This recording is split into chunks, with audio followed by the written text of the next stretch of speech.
अस्सलाम वालेकुम। मैं फरजाना अफजल अपने प्रोग्राम फरजानगी के साथ आपकी खिदमत में हाजिर हूँ। आज हम बात करेंगे बरतानिया में औरतों पर होने वाले तशद्दुद के जुराइम में इजाफे के बारे में।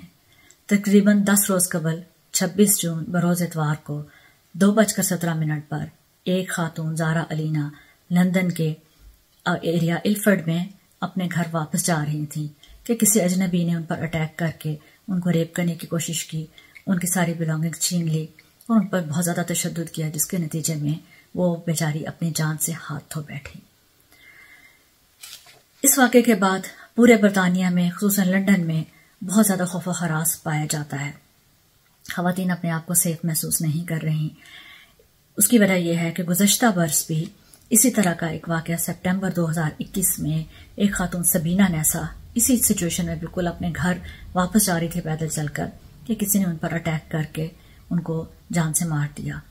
और फिर इस साल मार्च 2022 में एक खातून सैरा एवरार्ड, वो भी 33 साल खातून थी, कोई बच्ची नहीं थी। ये एक पुलिस ऑफिसर ने, हैरत की बात यह है कि एक पुलिस ऑफिसर ने उस पर अटैक किया, उसको किडनैप किया, रेप किया और फिर मौत के घाट उतार दिया। इस तरह के वाकयात जो हैं वो यूके में बढ़ते चले जा रहे हैं। और लंदन मेट्रोपॉलिटन पुलिस के आदाद शुमार के मुताबिक 2022 में अब तक कत्ल होने वाले 44 अफराद यानी 44 अफराद में से 14 खवातीन थी। ये इस साल की बात है और इस साल अभी खत्म नहीं हुआ है, जिसमें ज़ारा अलीना शामिल नहीं है। जबकि एक और आदाद शुमार के मुताबिक ज़ारा अलीना यूके में 2022 में कत्ल होने वाली औरतों में 52 नंबर पर है और लंदन में 16वें नंबर पर है। आप यहां से अंदाजा लगाएं कि इस तरह के वाकयात जो है किस तरीके से बढ़ते चले जा रहे हैं। और इन तमाम के बाद दीगरे वाकयात से बरतानिया भर में बहुत ज्यादा खौफ व हरास पैदा हो गया है और तमाम खवातीन अपने आप को गैर महफूज समझने लगी हैं।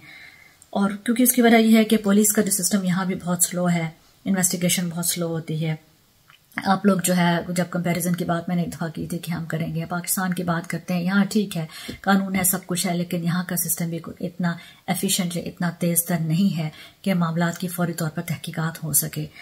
एक अंदाजे के मुताबिक यूके में रिपोर्ट शुदा ज्यादती के वाकयात में से, यानी जो ज्यादती के वाकयात जो रिपोर्ट किए जाते हैं कि ये ज्यादती हुई है, उसमें से सिर्फ 1% मुल्ज़मान पर मुकदमा चार्ज किया जाता है, जबकि बाकी केसेस नजरअंदाज हो जाते हैं या पुलिस की सुस्त रवि या इनएफिशिएंसी का शिकार हो जाते हैं। मार्च 2022 में पुलिस अफसर के हाथों ज्यादती का शिकार और कत्ल होने वाली खातून सैरा एवरार्ड के वाकया के बाद औरतों का पुलिस से भी एतबार उठ गया है। यानी जो मुहाफिज हैं, अगर वही लुटेरे बन जाएं तो फिर हम लोग कहाँ जाएंगे खवातीन। अब इस वाकयात के बारे में जो है बहुत सारे लोग जो है एक माइंडसेट की बात करने मैं चाहती हूँ कि बहुत सारे लोग ज़ारा अलीना और सैरा एवरार्ड या जो भी खातून एक पैदल चल के वापस आ रही है उसके बारे में इस तरीके की बात करेंगे कि वो पार्टी पे क्यों गई या वो लेट नाइट क्यों वापस आ रही थी और उसको घर में होना चाहिए था और ये कि औरतों को खुद अपनी इज्जत का ख्याल होना चाहिए वगैरह वगैरह।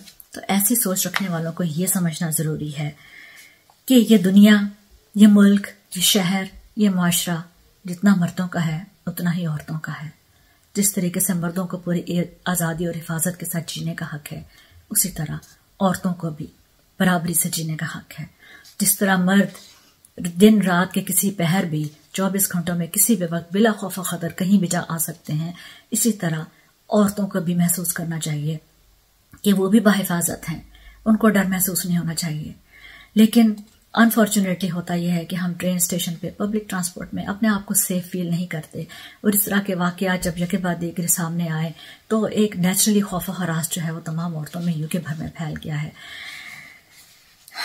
तो बहुत अफसोस की बात यह है, लेकिन बहरहाल यहाँ पे गवर्नमेंट की कुछ स्ट्रेटजीज हैं जो लास्ट ईयर प्रीति पटेल होम सेक्रेटरी ने violence against women and girls के नाम से एक स्ट्रेटजी जो है वो बनाई थी, जिसमें कि उन्होंने सेफ्टी एट नाइट फंड्स जो है उसका भी उन्होंने रखा था कि उसमें काफ़ी बिलियन पाउंड थे। मेरे पास इस वक्त फिगर्स हैं मौजूद हैं, लेकिन मैं शेयर कर सकती हूँ आपके साथ लेटर ऑन किसी और स्टेज पे। आप मेरा फेसबुक फॉलो कर सकते हैं, उस पर मैंने इस बारे में एक तफसीली आर्टिकल लिखा है with all the facts and figures. लेकिन यह है कि उसमें बहुत सारी इस्लाहात की ज़रूरत है और जो स्कूलिंग है लड़कों की, बचपन से जो है उनको इस चीज़ की तरबियत देनी चाहिए कि वो औरतों की इज्जत करें, औरतों को, ख़वातीन को किस तरीके से ट्रीट करना है। और स्पेशली जो कॉलेज लेवल है, हायर जो जब एजुकेशन की तरफ बच्चे बच्चियां जाते हैं और कॉलेज में, यूनिवर्सिटी में, वहाँ पे लड़कियों की, बच्चियों की हिफाजत जो है वहाँ पे इंस्टीट्यूशंस के ऊपर जिम्मेदारी है, गवर्नमेंट के ऊपर जिम्मेदारी है। और सबसे पहली बात तो ये कि माइंडसेट चेंज करने की ज़रूरत है कि हम औरतों को कमज़ोर ना समझें, उनको इसी तरह समझें कि जिस तरह वो हम बाइज़्ज़त शहरी हैं, मर्द हैं, इसी तरह औरतों को भी हक हासिल है। और जब औरतें अपनी आज़ादी की, अपने हुकूक की हिफाजत की बात करती हैं तो उसको हमारे यहाँ पाकिस्तान में गलत मानी में ले लिया जाता है। और यहाँ पे भी बड़ी अफसोसनाक बात यह है कि बहुत सारी जो इंसिडेंट्स होते हैं ज्यादती के, उनको इज्जत की चादर के तले ढक दिया जाता है, यानी कि वो रिपोर्ट ही नहीं की जाती कि बस इस बात को भूल जाएं। और ये बात ऐसा नहीं है कि ये सिर्फ हमारे एशियन या पाकिस्तानी माशरे में है या साउथ एशियन माशरे में है, ये यहाँ पर भी ये बात अनफॉर्चुनेटली बहुत ज़्यादा है कि सवाल नहीं उठाया जाता या उस पर इतराज़ नहीं किया जाता। जब तक हम किसी वाक़े की रिपोर्ट नहीं करेंगे, उसका एक्शन नहीं लेंगे, तो किस तरीके से ये वाक़यात रुकेंगे या कम होंगे। तो हम सबको मिलकर इस चीज़ की तरफ कोशिश करना होगी। तो आज के लिए इतना ही काफ़ी है कि प्लीज़ अपनी हिफाजत खुद करना सीखिए। और अगर खुदा न खास्ता कोई ऐसी ज्यादती या कोई ऐसा मसला होता है तो उसकी रिपोर्ट करें, इसको फॉलो करें, परसू करें, डर के घर मत बैठ जाएं। और इज्जत जो है वो खुदा की देनी है। हाँ, बस परेशानी है, पर दुख है, बहुत दुख भरी बातें हैं ये सारी। और जो फैमिली भी इस दुख से गुजरी है, जिनकी बच्चियां जो है उनसे जुदा हो गई हैं, इन जालिमों ने उनको मौत के घाट उतार दिया है। ज़ारा अलीना के बारे में, वो एक बहुत लाइक फाइक ग्रेजुएट खातून थी और लॉ ग्रेजुएट थी और बहुत अच्छी royal courts of justice London में वो जॉब कर रही थी। और ज़ारा अलीना का ये ख्वाब था कि हर औरत को इस काबिल होना चाहिए कि वो बाहिफाजत कॉन्फिडेंस के साथ पैदल अपने घर चलकर वापस जा सके। और हम यही चाहते हैं कि हम सब मिलकर इस माशरे को औरतों के लिए महफूज बनाएं ताकि हर औरत अपने घर पैदल चलकर वापस जा सके और उसका वो सफ़र अधूरा ना रह जाए जो ज़ारा अलीना का सफ़र अधूरा रह गया। Thank you. Keep watching Farzan की।